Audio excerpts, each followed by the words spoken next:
हे जे कोणी बोलत आहेत त्यांना आनंद दिघे समजले नाहीत, त्यांना आनंद दिघे माहीत नाहीत. त्यांचे जे नेते आहेत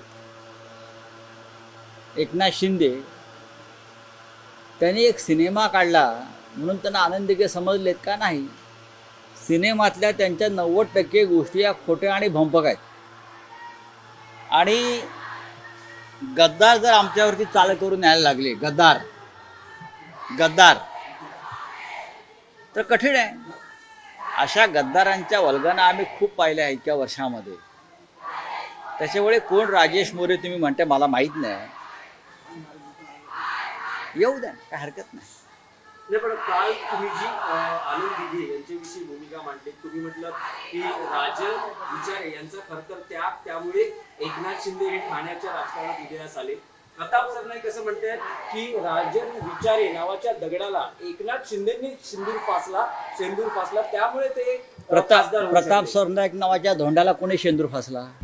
आता isakal.com आहे देशातील नंबर 1 ची मराठी न्यूज वेबसाईट. प्रत्येक अपडेटसाठी isakal.com ला नक्की भेट द्या.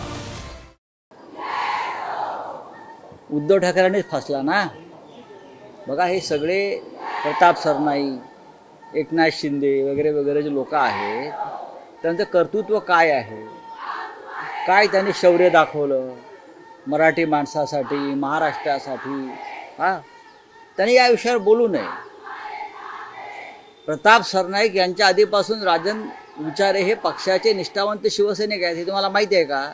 प्रताप सरनाईक अनेक पक्ष फिरून शिवसेनेमध्ये आमदार होण्यासाठी आले आणि मंत्री होण्यासाठी त्यांनी बेईमानी केली. त्यांच्या घरावरती ईडीच्या धाडी पडल्या, बरोबर. त्यानंतर ते पळून गेले. हा त्यांचा इतिहास आहे. त्यांनी राजन विचारे किंवा अन्य तिकडे जे आमचे शिवसैनिक आहेत ठाण्यातले, त्यांच्याविषयी न बोललेलं बरं. कोणीच बोलू नये. मी वारंवार सांगतो की जर राजन विचारे यांनी त्याग केला नसता तर एकनाथ शिंदे दिसलेच नसते. विधानसभेचं तिकीट जेव्हा शिंद्यांना देण्यात आलं ते त्यांना देण्यात आलेलंच नव्हतं. बाळासाहेब ठाकरेंनी ते सतीश प्रधान यांना दिलं होतं. हे जर खोटं असेल तर शिंद्यांनी सांगावं. सतीश प्रधान ह्यांची उमेदवारी नक्की झाली कोणत्या निवडणुकीतलं म्हणतात? पहिली ज्या वेळेला त्या प्रथम आमदार झाले तेव्हा, आणि त्यांना जे तिकीट मिळालं ते उद्धव ठाकरे यांनी दिलं. मी त्याला साक्षीदार आहे. त्यांच्यासाठी कोण मध्यस्थी करत होतं, कोणत्या पद्धतीनं करत होतं, हां, ते आमच्याकडे इथे किती वेळा आले. त्यासाठी सतीश प्रधान हे ज्येष्ठ नेते आहेत, शिवसैनिक आहेत. त्यांना माननीय शिवसेना प्रमुखांनी उमेदवारी दिलीच होती. एबी फॉर्म दिला त्यांना. त्यांच्या कपाळाला देवीचं कुंकू लावलं आमच्यासमोर. आणि त्यानंतर एकनाथ शिंदे यांनी तेव्हाही अशा पद्धतीनं काही भाष्य केलं आणि त्यांना ते तिकीट दिलं. पण याचा अर्थ पहिल्यापासून त्यांची वृत्ती ही ओरबडून घेण्याची आहे. आणि निष्ठा वगैरे गप्पा त्यांच्याबरोबरच्या लोकांनी कधीच मारू नये. मी वारंवार त्यांनी गप्प राहायला पाहिजे. त्यांना जर कोणी निष्ठावंतांनी 4 जोडे मारले तर त्यांनी ते खायला पाहिजे. 4 जोडे. आणि त्याच्यावरती आता आमचा विषय संपलेला आहे. आम्ही एक भूमिका मांडली. ती भूमिका हिंदू हृदय सम्राट बाळासाहेब ठाकरे यांच्याविषयी, आनंद दिघे साहेबांविषयी सुद्धा नाही, की शिवसेना प्रमुखांच्या बरोबर आम्ही कधी कोणाचं, जिल्हा प्रमुखांचा, उपनेत्यांचा फोटो कधी लावला नाही. नेत्यांचाही लावायला आम्हाला भीती वाटते.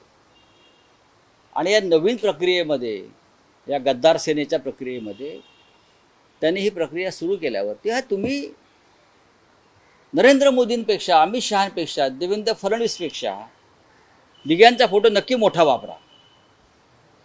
तुम्ही मोदींसमोर बाळासाहेबांचा फोटोही मोठा वापरत नाही. हे माहिती आहे का तुम्हाला? एवढी तुमची फाटते हातभर. ह्यांचा पक्ष जो आहे भविष्यामध्ये भाजपात विलीन होतो आहे. हे मी वारंवार सांगतोय. आणि मी जेव्हा सांगतोय तेव्हा ते सत्य होतं. यांना भाजपात विलीन व्हावं लागेल. काय हवं ते करा. हा संजय राऊत कच्च्या गुरूचा चेला नाही. हा बाळासाहेब ठाकरेंचा चेला आहे. आणि आयुष्यभर त्याने शिवसेना, हिंदुहृदय सम्राट बाळासाहेब ठाकरे, उद्धव ठाकरे, ठाकरे कुटुंब यांच्याबरोबरच इमान एतबारे राहण्याचा प्रयत्न केला. तेव्हा या धमक्या ज्या असतात ना, या धमक्या या गांडूने आम्हाला देऊ नये. आम्हाला जेव्हा ईडीने धमकी दिली, अमित शहाने धमकी दिली, तेव्हा मी तुरुंगात गेलो, पळून नाही गेलो. ये म्हटलं मला अटक करायला, दिल्लीत म्हटलं मी इथेच बसलो आहे. हे मी अमित शहाना सांगितलं आहे, मी इथेच बसलो आहे तुझ्या घराच्या बाजूला, या अटक करा मला. हे आम्हाला जे काळीज आहे मर्दांचं, हे बाळासाहेब ठाकरेंनी दिलं आहे. आम्ही ओरबडणारे नाही आहोत, लक्षात घ्या. नाही, पण ज्या प्रकारे तुम्हाला आव्हान दिलं अरे गेलंय, सोडा हो, तुम्ही कसलं आव्हान ठाण्यात देताय? जाणार का? जाऊ ना तत्त्व या- ठाणे काय कोणाच्या challenge स्वीकारलंय का? हे कसं हे कोण चॅलेंज देणार? तुम्ही कसे प्रश्न विचारता हो पत्रकार लोक? माझं अख्खं आयुष्य पत्रकारितेत गेलं. मी नसता असा प्रश्न विचारला कोणाला. फार तुम्ही तकलादू प्रश्न विचारता, असं वाटत नाही का? ठाण्यात जाणार का? अरे कोण हे लोक आहेत? मी काल रात्री ठाण्यात जाऊन आलो, माहिती आहे का? माझं काम होतं, मी आताही जाऊ शकतो आणि मी एकटा जातो. माझ्याबरोबर यांच्यासारखा गाड्यांचा ताफा, सरकारी पोलीस बंदोबस्त, हां, ते खिडकीतून बंदुका दाखवणारे असे त्यांचे ते, मग गाडी उघडायला उतरतात त्यांचे सगळे बॉडीगार्ड्स, हे आमच्याकडे नाही. मी शिवसेनेचा नेता आहे, मला माहिती आहे जय महाराष्ट्राची ताकद काय आहे ती. एकटा असतो मी, एकटा. आता मी इथे एकटा, आता बाहेर एकटा जाणार. या कसे परत जातात ते बघतो, हे पण सांगतो. पण राऊत साहेब, एक आहे की जी वक्तव्य शिंदे शिवसेनेकडून येतात त्यात मंत्री शंभूराज देसाई असं म्हणतायत की राऊतांची विधानं चुकीची आहेत. बघा, माझी बाळासाहेबांनी दिघेंच्या कामाचं कौतुक हो, केलं, केलंच आहे ना. एक व्हिडिओ आहे. हो, पण मी कुठे म्हणतो नाही केलं म्हणून? हा वेडा माणूस आहे काय? मी उलट दिघे साहेबांचं अभिमानानं नेहमी गौरव करतो की इतका निष्ठावान नेता, जिल्हा प्रमुख असला तरी त्याला नेत्याचा मान होता. मी नेहमी म्हणतो हे. आणि त्यांच्यासारखा आदर्श जिल्हा प्रमुख राहावा असं बाळासाहेबांचं नेहमी म्हणणं असायचं. आणि जेव्हा आता मी त्या तुमच्या कोणते नाव काय कोणाचं घेतलं? शंभूराज देसाई मंत्री आहेत ना ते? मंत्री. हां, मंत्री आहेत ते असतील, एकनाथ शिंदे असतील. त्यांच्या माहितीसाठी मी सांगतो, शिवसेना प्रमुखांनी, उद्धवजींनी जेव्हा दिघे साहेबांचं कौतुक करून त्यांना म्हटलं की दिघे तुम्हाला आता बढती द्यायला पाहिजे, तुम्ही ठाण्याच्या बाहेर पडा महाराष्ट्रात, तेव्हा दिघ्याने विनम्रपणे हात जोडून बाळासाहेबांच्या चरणाला स्पर्श करून सांगितलं, साहेब मी तुमच्या चरणाशीच बरा आहे, मला ठाण्यातच राहू द्या, मी ठाण्यातच सुखात आहे. कळलं? हे आमच्या समोर अनेकदा झालं. त्यांना अनेकदा प्रमोशन पक्षात जे मिळतं आमच्याकडे तो देण्याचा प्रयत्न झाला आणि ते म्हणले नाही, मला ठाण्यातच सुख. त्यांना म्हणले अरे एवढं तुझं वलय आहे, तुम्ही आता महाराष्ट्रात काम करा, राज्याच्या नेतृत्वात या. तो इतका महान माणूस होता आनंद दिघे की त्यांनी विनम्रपणे हात जोडले, नाही मी इथेच बरा आहे साहेब, मी तुमच्या चरणाशीच बरा आहे. हे ह्या अशा निष्ठावंत माणसावरती हे असे तमाशे करतायत, हे गद्दार आणि बेईमान लोक. हे गद्दार आहेत तो, आणि यांची गद्दारी ही त्यांच्या शरीरामध्ये विषारी गुटख्यासारखी भरलेली आहे. हा विषारी गुटखा आहे. पण लक्षात घ्या, गुटखा बंदी झालेली आहे, यांच्यावर सुद्धा बंदी येणार आहे. रावसाहेब, आणखी काही विषय आहेत. एक आता माहिती समोर येते आहे की जो बहुचर्चित बुलेट ट्रेन प्रकल्प आहे, ऑगस्ट 2027 पासून त्याचा पहिला टप्पा सुरू होतो आहे. आज अधिकृतपणे त्याची घोषणा करण्यात आलेली आहे. मग चांगली गोष्ट आहे, होऊ द्या, त्याच्यावर मी काय बोलू. तर बुलेट ट्रेनला शिवसेना, उद्धव बाळासाहेब ठाकरे पक्षाचा विरोध आहे. नक्कीच विरोध आहे. आमच्या जमिनी घेतल्या, BKC अतिक्रमण केलं, आणि बुलेट ट्रेनची मागणी काय आम्ही कधी केली नव्हती. तुम्हाला बुलेट ट्रेन सुरत काय सुरत ना, अहमदाबाद आणि मुंबईच का?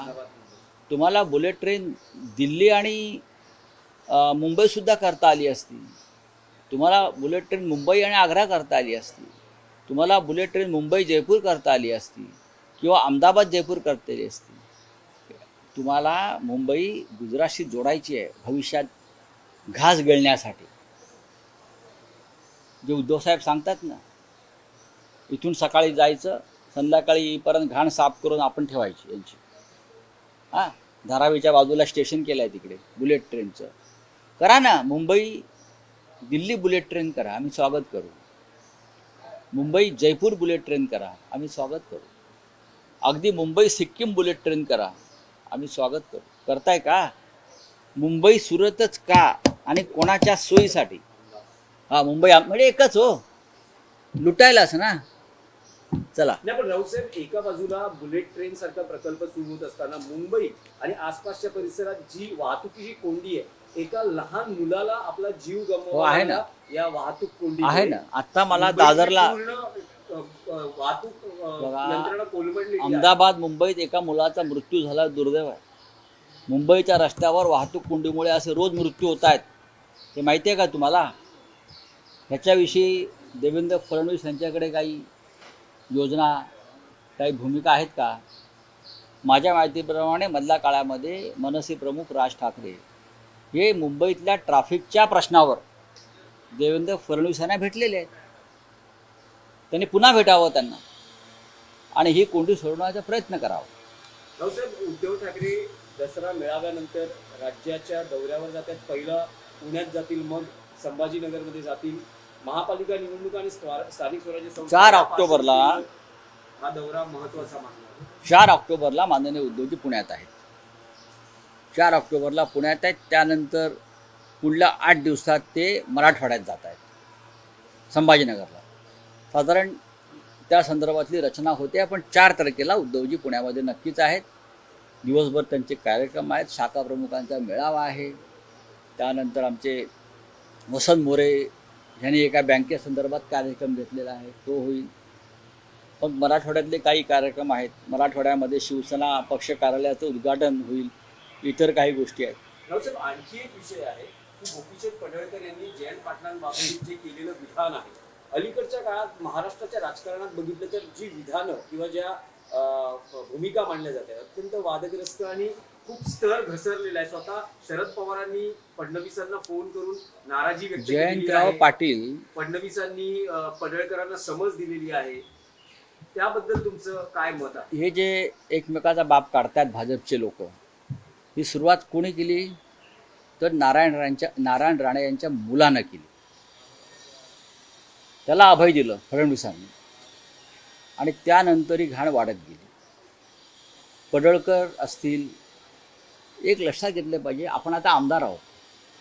ठीक आहे, आपल्याकडून एखादा चुकीचा शब्द जातो, आमच्याकडूनही जातो, पण आम्ही कोणाचा बाप नाही काढला, बापाचं कर्तृत्व नाही काढलं. राजाराम बापू पाटील सहकार महर्षी, मोठे नेते या राज्याचे, ज्यांनी या महाराष्ट्रातल्या सहकार क्षेत्रामध्ये फार मोठं योगदान दिलेलं आहे.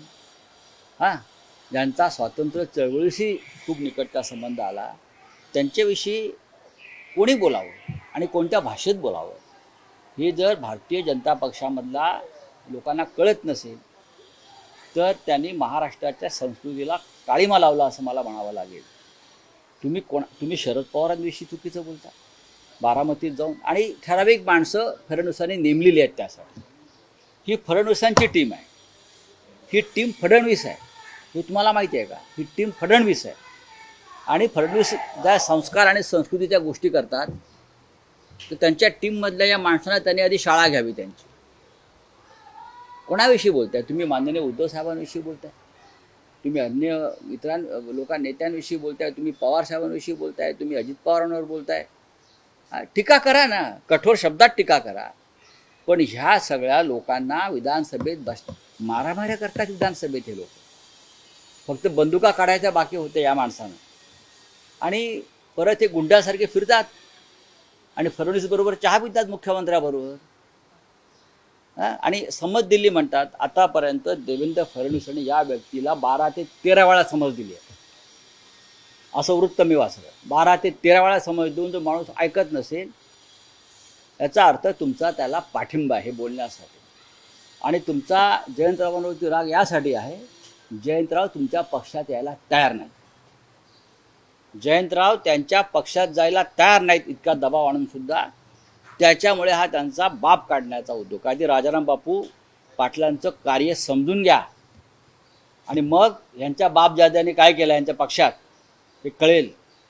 जे स्वातंत्र्य चळवळीपासून पळून गेले हे स्वातंत्र्य चळवळीतल्या कार्यकर्त्यांना असं अपमानास्पद बोलतात. लाजा वाटत नाही का या लोकांना? सातारा, सांगली, कोल्हापूरमध्ये ही जी पिढी होती, किसनवीर, राजाराम बापू पाटील, वसंतदादा पाटील, लाड गुरुजी, त्यांनी किती मोठं काम करून ठेवलं आहे. नाना पाटील, क्रांतिसिंह यांच्या बापजाद्यांनी केलं आहे का कधी? स्वातंत्र्य लढ्यामध्ये कधी भाग घेतला आहे का? हे दाखवा की बाबा भाजपा किंवा संघाच्या पूर्वजांनी अशा कार्यामध्ये सहभाग घेतलेला आहे की आम्ही घेतला नाही म्हणून ज्याने घेतला त्यांच्याविषयी राग आहे काय? चला, धन्यवाद. नाशिकमध्ये सर, एक असं वीर सावरकर यांचं कौन विधायक, कौन राजेश मोरे, मुझे नाम भी उनका मालूम नहीं.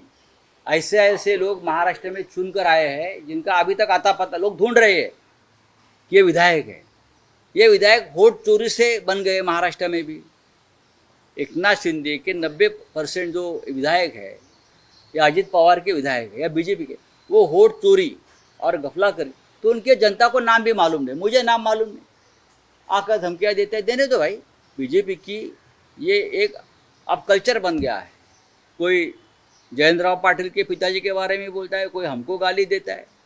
अगर मैंने जो सवाल पूछा है उसके आप जवाब दीजिए. मैं ये मानूंगा. टीका करना, क्रिटिसाइज करना, आलोचना करना लोकतंत्र में होता है. घुसकर मारने की बात करोगे तो वापस नहीं जाओगे. पुणे में जाएंगे 4 तारीख को, उसके बाद मराठवाडा उद्धव जी जाएंगे. पूरे महाराष्ट्र उद्धव जी का दौरा तैयार हो रहा है. Thank you very much. Sir, एक प्रश्न असा आहे की आता नवरात्र येते, काही लोकांनी नवरात्रीचं आयोजन केल्यानंतर मुस्लिम लोकांना एंट्री देऊ नका अशा हिंदू लोकांनी सांगितलंय. किती चुकीचं आणि केंद्र निर्माण करण्याचा प्रयत्न करतात. या देशामध्ये अशा प्रकारे धार्मिक आणि धर्मांध वातावरण निर्माण करण्याचं काम चालू आहे आणि हीच त्यांची रोजीरोटी आहे. मी अगदीच सर्व धर्म समभावाच्या गोष्टी कधीच करणार नाही, बरोबर आहे. पण ज्या प्रकारे हे विष पेरण्याचं काम चाललं आहे त्या महाराष्ट्राला आणि देशाला भूषणावह नाही. देश विदेशातील प्रत्येक घडामोडींचे लाईव्ह अपडेट मिळवण्यासाठी आता साम टीव्हीच्या सर्व सोशल मीडिया प्लॅटफॉर्मला लाईक, फॉलो आणि सबस्क्राईब करा. तसंच सर्व नोटिफिकेशनसाठी बेल आयकॉन प्रेस करायला विसरू नका.